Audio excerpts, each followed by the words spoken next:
I'm Ian, and this is eTech.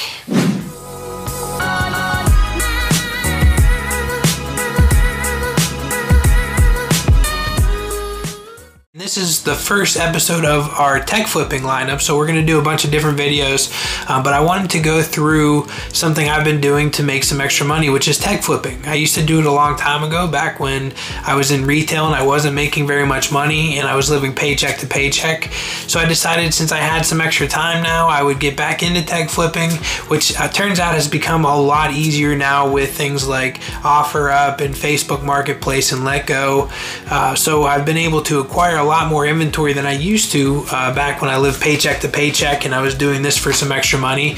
And I wanted to share this with you and show you exactly what I've been buying and selling to make money. And you know what? You can do this for anything. It doesn't have to be technology, or it can be just a certain sector of technology if you're into video games, or if you're specifically into computers like laptops, or if you're into tablets. I would kind of stay away from the cell phones. I've done a little bit of cell phones, but it's very risky. You got to check the ESNs. You got to make sure that that phone isn't bricked, so that when you sell that the end user can use that product. So anyways, I want to get started with this video. I have actually acquired somewhere in the neighborhood of 50 to 60 items over the last couple weeks, cleaned them up, turned around, sold them. Sometimes they're laptops that aren't working properly. I get them back working properly or sell them as parts. And we're going to be going through exactly what I've been doing. I'm going to go through my first 10 transactions that I've done since I got back into tech flipping. So that's what we're going to go. So we're going to be switching over to my computer with Zoom. So the quality is probably not going to be as good on the video. Please stick with me. It's good content. And if you have any questions or comments or any tips for me, please subscribe and leave some comments below for me. I want to improve this channel. I want to make it better for you guys. So again, any comments or any help that you can give me, let me know. If you know another app that you're using to acquire stuff. Currently, the only thing I'm buying online from is like Reddit. Otherwise, I've been sticking to local. So Facebook Marketplace, Craigslist, Letgo, Offerup, and I'm able to acquire these items, clean them up, turn around, and usually sell them on eBay. But I've been able to sell a couple to people I know that needed a laptop. So there are other ways of moving inventory. So we're going to switch over to the computer right now. So I did a media PC, just a fanless home theater PC you hook up to your TV. We got pictures of the before and after transaction. I hit the guy up on, I believe it was Letgo, for $40. He had it listed for $72. He said he'd go $50. I stuck at $40. He eventually came down to my $40 price tag. I thought I would sell it for around $70. It ended up selling for $71, but not the first time. The first time I listed it at $59.99. It didn't sell at all, auction style, of course. And the next time I listed it for $59.99 on an auction, it sold for $59.99 with one bid. That person didn't pay for it, so I had to relist it. I relisted at 99 cents with no reserve. It ended up going for $71. I paid a $10 fee roughly to eBay and PayPal. It's usually between 9 and 13% is your eBay and PayPal fees. So just know that going into it. You got to build that into your profit margin. And then my net profit was $21 on a $40 investment, which is 52.5% ROI. ROI is return on investment, if you didn't know that. Okay, so the next item I got was really good timing. It was right before the COVID craze started happening, right before all the stay-at-home orders started happening. I picked up a Nintendo Switch and 4 games with a dock and some other accessories for $150. I sold the console. It was a gray console, and the accessories for separately, and then I sold the games separately because I thought that would be max value. So I bought it for $150. It was in pretty good condition too. I estimated that I was going to sell for $255, and that was with me keeping one game for my son. He wanted the Minecraft game. He's been wanting it for a while, so that was one of the 4 games, and I kept that one. So I was expecting to make about $255 without the Minecraft, so 3 games separately. But because of the craze and the stay-at-home orders, Switch prices went through the roof because you couldn't get your hands on them. I ended up selling everything for $484. So after fees, I made about a $279 net profit, 186% return on investment. Now, I know these numbers aren't huge, but again, if you just need a side hustle or you need to make some extra money. All right, so then I scooped up a Dell Inspiron 13. This thing was in pretty good condition. And it had a upgrade in RAM, was well cared for. I thought I was going to get about $300 for it. I ended up selling it to a friend for $275. I gave him a little bit of a discount because I didn't have to pay fees, right? So I made a quick $75 profit, which is a 37.5% return on investment. Moving on to the next one, I actually had a different Asus ROG laptop I was going after, and then the guy kind of went MIA. I ended up finding this one on Facebook Marketplace. This guy had owned it for almost 10 years, but he upgraded the RAM and took really good care of it, had the original box. I paid $300 for it, and I thought I could get about $400 for it. I ended up getting it for $440 and paid about $45 in fees.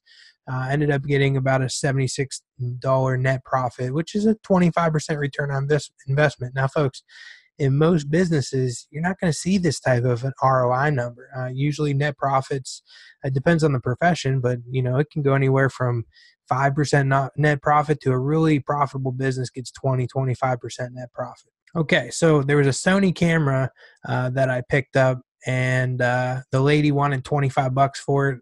I offered her 10. She lived pretty close to my house. I figured I'd just swing by and pick it up on my way home. She went for the 10, so I picked it up.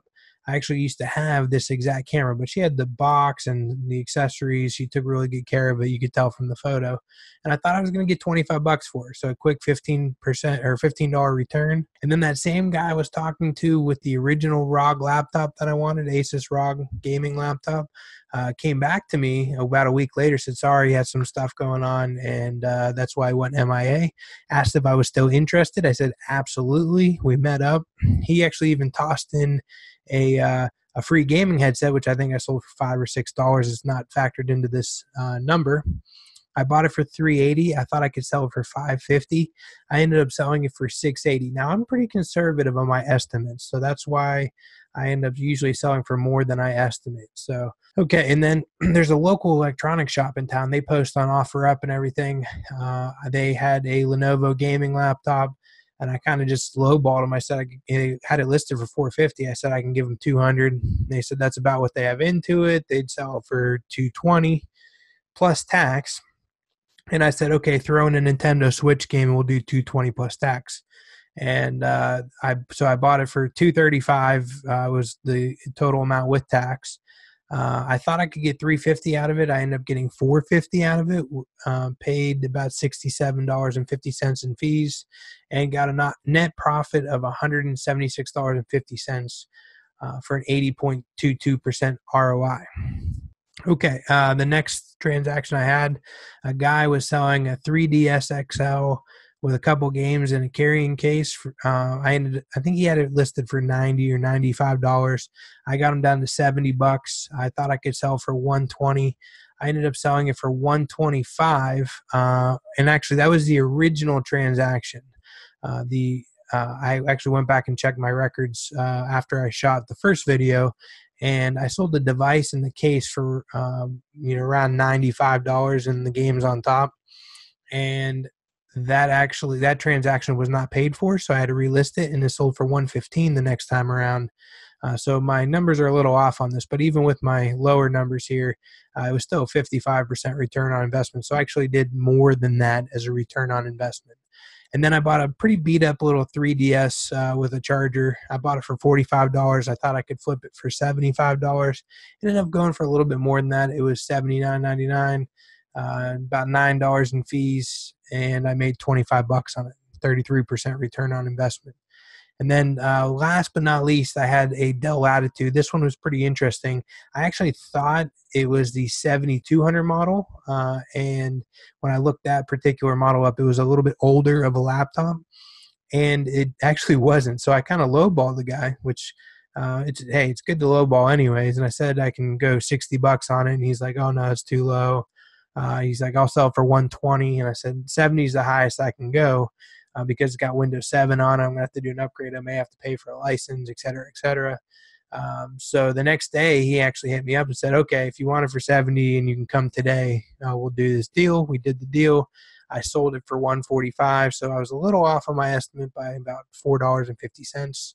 And I made a $58 profit on that, around 83% return on investment. So as you can see, you don't have to be super smart. You just have to really know what your products are, right? So whatever category you decide to flip in, whether that be cars or crafts or cell phones or electronics, you just have to know that industry and you have to know what these things are worth. This is what I've been doing. This is the first 10. The next time we do a tech flipping video, I'll probably do a smaller amount of them. I'll include maybe one that I lost and why that I lost money on it. And we'll actually really break down those transactions. This is kind of a quick overview. I think the next one I want to dive in a little bit more on how the negotiation went, because you got to treat this like a sales process. You have to treat everything like a sales process, but you have to negotiate. You have to kind of know what kind of money you're going to make. You're going to know that they're going to counter back, and you're going to have to increase your offer. And then you have to be super friendly to people, because that's really important. You know, even when we're completely off on our numbers, like I'm at 50 and they're at 100, I say, hey, you know what? We're too far apart. Thank you so much for your time. Be safe out there, of course, with the COVID-19 stuff going on. But do your research, do your due diligence, because we don't want you losing money, that's for sure. Okay, guys, I hope you enjoyed that. I've really been working hard on acquiring as many items as I can and turning around and reselling them. Those are the first 10 items. I've probably done about 60 or 70 items at this point over the last couple weeks. So, you know, and if you don't have the money to go out and buy a bunch of items at a time, then just focus small. You know, buy a handful of items that you know really well and you know you could turn around and make a profit.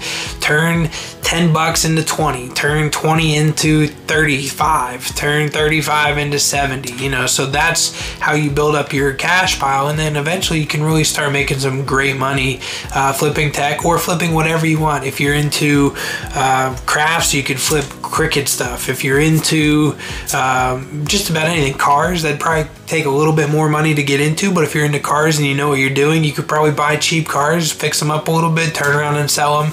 There's no reason why you should not be able to make extra money in the world that we live in with technology. So I hope you enjoyed our first official video, and I have a lot more content coming, not just in the flip tech universe. We're going to probably do some tech reviews. I think I'm going to do a video on some of the gadgets that I use that I really like, and some things that maybe you might want to get to use in your tech world.